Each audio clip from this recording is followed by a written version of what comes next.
നമസ്കാരം, ഇത് the Indian.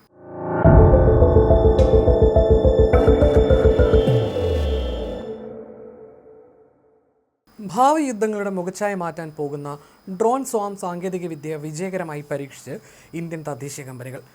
Indian പ്രതിരോധ രംഗത്തെ പ്രമുഖ സ്റ്റാർട്ടപ്പുകളായ താഷി നെറ്റ്വർക്കും ഡ്രോൺ വേഴ്സും സംയുക്തമായിട്ടാണ് ഈ നിർണായക നേട്ടം കൈവരിച്ചത്. കമാൻഡ് സെൻറ്ററുമായിട്ടുള്ള ബന്ധം നഷ്ടപ്പെട്ടാലും ബാറ്ററി ചാർജ് കുറഞ്ഞാലും ദൗത്യം തടസ്സമില്ലാതെ പൂർത്തിയാക്കാൻ ശേഷിയുള്ളതാണ് ഈ ഓട്ടോണമസ് സാങ്കേതികവിദ്യ. ഡൽഹിയിൽ നടന്ന തത്സമയ ഫീൽഡ് ട്രയലിലാണ് പ്രതിരോധ രംഗത്ത് നിർണായകമായേക്കാവുന്ന ഈ പരീക്ഷണം വിജയം കണ്ടത്. ഒരു കൺട്രോൾ സ്റ്റേഷൻ്റെ നിർദ്ദേശങ്ങൾക്കനുസരിച്ച് മാത്രം പ്രവർത്തിക്കുന്നവയാണ് പരമ്പരാഗത ഡ്രോണുകൾ. എന്നാൽ ഈ പുതിയ സംവിധാനത്തിൽ ഡ്രോണുകൾ പരസ്പരം ആശയവിനിമയം നടത്തുകയും കൂട്ടായി തീരുമാനങ്ങളെടുക്കുകയും തനിയെ ചുമതലകൾ വീതം വെക്കുകയും ചെയ്യും. താഷി നെറ്റ്വർക്കിൻ്റെ വെർട്ടെക്സ് കോർഡിനേഷൻ ഫാബ്രിക് എന്ന സാങ്കേതികവിദ്യയാണ് ഇതിന് പിന്നിൽ. കമാൻഡ് ലിങ്കുകൾ തകരാറിലായാലും തകരാത്ത ഒരു മെഷ് നെറ്റ്വർക്ക് ഡ്രോണുകൾക്കിടയിൽ ഇത് സാധ്യമാക്കുന്നു. പരീക്ഷണത്തിനിടെ ഫൈൻ ഫിക്സ് ഫിനിഷ് അഥവാ ലക്ഷ്യം കണ്ടെത്തുക, സ്ഥിരീകരിക്കുക, തകർക്കുക എന്ന സങ്കീർണമായ ദൗത്യം ഡ്രോണുകൾ വിജയകരമായി പൂർത്തിയാക്കി.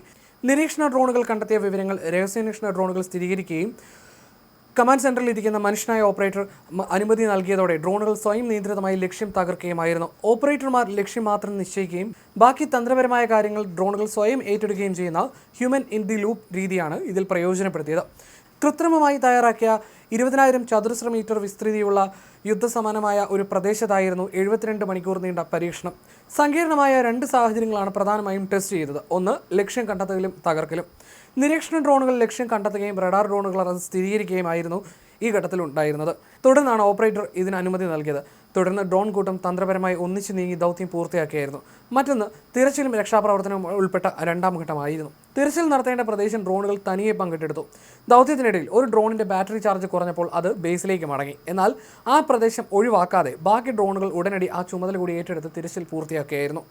കമാൻഡ് ലിങ്കുകൾ തകർന്നാൽ സ്വയം നിയന്ത്രിത സംവിധാനങ്ങൾ തകരുമെന്ന ഭയം ഇനി വേണ്ട. മനുഷ്യരായ ഓപ്പറേറ്റർമാർ ലക്ഷ്യങ്ങൾ മാത്രം തീരുമാനിക്കുമ്പോൾ തത്സമയ ഏകോപന മെഷീനുകൾ തന്നെ നടത്താൻ ഈ ആർക്കിടെക്ചർ സഹായിക്കുമെന്നാണ് താഷി നെറ്റ്വർക്കിന്റെ CEO അമർവേദി വ്യക്തമാക്കിയത്.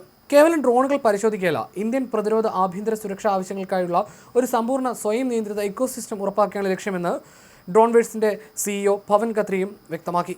ആധുനിക യുദ്ധങ്ങളിൽ ഇലക്ട്രോണിക് ജാമിങ്ങും ആശയവിനിമയ തടസ്സങ്ങളും സർവ്വസാധാരണമാണ്. ഇതിനെ പ്രതിരോധിക്കാൻ ഇത്തരം ഡ്രോൺ കൂട്ടങ്ങൾക്ക് കഴിയും. ഒറ്റപ്പെട്ട ഡ്രോണുകൾക്ക് പകരം ഏകോപിതമായി പ്രവർത്തിക്കുന്ന ഇത്തരം പ്ലാറ്റ്ഫോമുകളിലേക്കാണ് സൈന്യങ്ങൾ ഇപ്പോൾ ശ്രദ്ധ കേന്ദ്രീകരിക്കുന്നത്.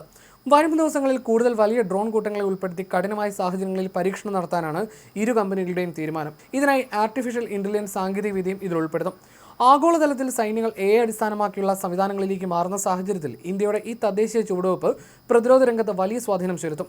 വരും കാലങ്ങളിൽ അതിർത്തി സുരക്ഷ, നിരീക്ഷണം, ദുരന്തബാധിത പ്രദേശങ്ങളിലെ രക്ഷാപ്രവർത്തനം എന്നിവയിൽ ഇന്ത്യൻ സായുധ സേനയ്ക്ക് ഈ സാങ്കേതികവിദ്യ വലിയ കരുത്താകും. അതിനാൽ തന്നെ ഇന്ത്യയെ സംബന്ധിച്ചിടത്തോളം ഇതൊരു വലിയ ചുവടുവെപ്പ് കൂടിയാണ്.